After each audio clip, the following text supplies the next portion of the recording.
heater. So we were out here investigating, doing a primary search of the building to make sure that everyone was out of the building when there was an explosion. There were no civilians inside, only fire personnel. Upon the explosion, there was flames showing obviously through the roof, and so we evacuated the building. 3 firefighters were injured during that explosion and evacuation. They have since been taken to the hospital, 2 with non-life-threatening injuries and 1 with severe injuries to the hands, burn injuries to the hands and arms. When you first arrived on the scene, what went through your head with all this debris, just everything out there? Obviously it's scary, but this is what we train for every day, and so they just kick into gear, right? And they know what they got to do, and they're here. We're here to make sure that the job gets done. Forgive me if this is asked, but how do you feel that your firefighters, your team responded in this manner? Did they do a good job? Absolutely. We train every day to make sure that we're ready for something at this level, and so absolutely they did a great job. They're still actively doing a great job. The gas has been shut off at this point, which is what you were hearing earlier, that loud hissing noise. The gas has been shut off. We just still got a couple hot spots we're hitting on, but at this point we're sitting a lot better than we were about an hour ago. Do you have an estimation how long this road will be closed at all?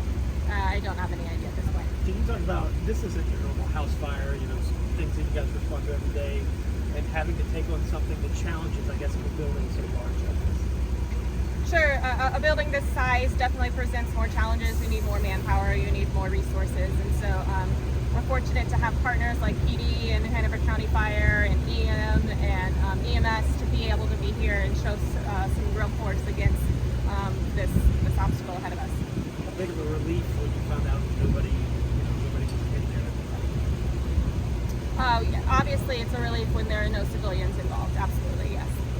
Was this the Eastern Carolina Veterinary Yes, facility that was slated to open next week? Yes, I don't believe it was open yet, yes. So, yes. I know you said this. You said 3 firefighters injured, right? That's correct. 1 is in severe condition with burns to the hands. 1 had some pretty severe burns to the hands and arms, yes. What instigated the whole thing, I'll let you talk about Sure. a little bit.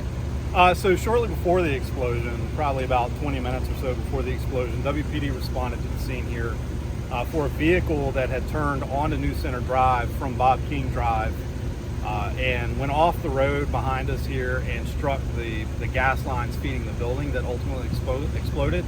When officers arrived, the vehicle was gone, so it was a hit and run. We were able to locate that vehicle a short time later. I don't know the exact location the vehicle was located. The vehicle and the driver was located. There were signs of impairment on the driver. There was evidence that would lead one to believe that the driver was impaired. The North Carolina Highway Patrol is helping us out right now with evaluating that driver, just because, as Ms. Thurston has pointed out here, this is an extensive manpower operation. So this is a perfect case in point of all different agencies from all different, the spectrum of public safety and public service are helping each other out. So we've got Highway Patrol helping us out with that. We do have that person in custody, and we do have that vehicle. Ultimately, that is what led up to this gas explosion, which the fire department will do everything they can to figure out what exactly happened there. But I'm going to tell you this, I've worked for the city for 24 years, and this is a moment right now where citizens of Wilmington and New Hanover County really need to be proud. I can tell you as a Wilmington police officer, not just as a lieutenant, every situation I've been to, whether it's a house fire, a traffic crash, or something of this magnitude, we have the most professional fire department I've ever seen in my adult life here. And when I arrived here, it was after the explosion, and just watching these men and women of the fire department work and do their thing, there was no confusion, there was no chaos. They were taking care of business. And that's no different than I've always experienced with Wilmington Fire Department. And WPD and WFD have always worked so seamlessly together. This is really a proud moment for public safety for the city of Wilmington and Hanover County. We're going to get this thing wrapped up, and we're going to do everything we can to get things back to normal. So that's pretty much what I have right now. If you have any questions about the incident. Got one more question. I'm not sure who this will be directed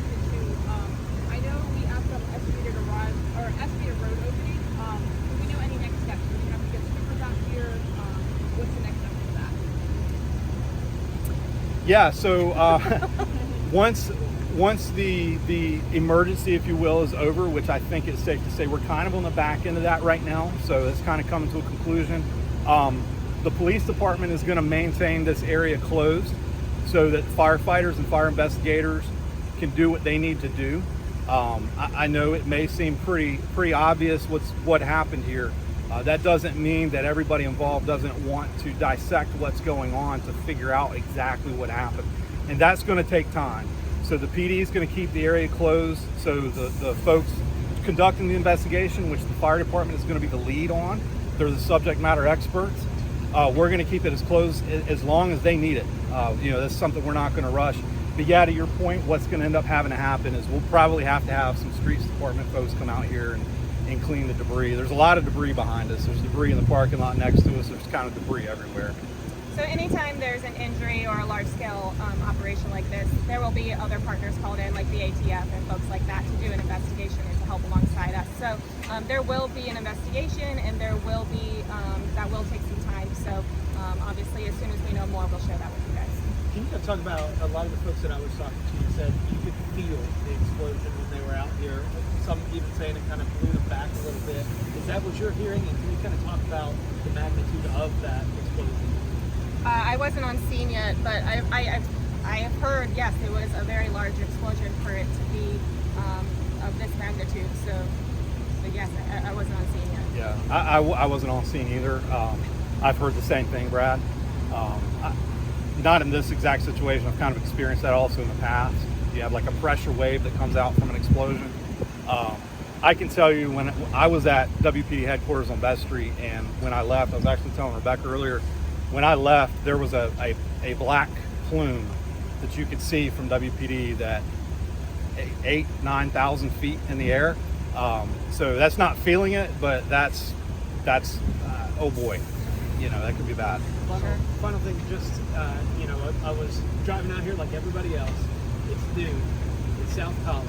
Yeah. It is packed. Yeah. The firefighters were going around and just doing amazing work, just trying to get here. Can you talk about, this was about worst case scenario in terms of large fire, bad traffic, noon. Yes. But they were still able to get there in time. Absolutely. So we do emergency vehicle practice driving. We actually have been doing that this last couple of weeks, and obviously that came in handy. It was a very busy time of day, very high traffic areas, and so we're thankful everyone was able to get here safely, for sure. Yeah. I don't know that I covered this part, but they did call a mayday after the explosion, and so they were able to extricate out of the building after that, but a mayday was called after the explosion when the fire first came out. How rare is that? Maydays thankfully don't happen often, but again, we train for those things, and we were ready to get our folks out no matter what happened. Do you guys know if there was construction and or employees in there? There were a couple people working today. Is that correct? For you? Yeah, there were some construction people. There were no actual hospital employees there. Correct.